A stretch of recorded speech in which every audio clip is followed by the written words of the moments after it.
காலில் ஒரு முள்ளு கச்சா கண்ணு கலங்குது, கண்ணில் ஒரு தூசு பட்டா கைதான் ஓடுது. சேவல் அன்று கோடு கிழிச்சு வேலி போட்டது, வேலி தாண்டி கோழி போக வேளை வந்தது.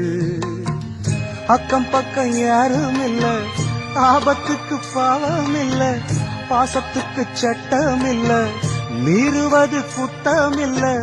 பாசத்துக்கு ரெக்க முளைச்சு பறந்து போகுது தன்னால.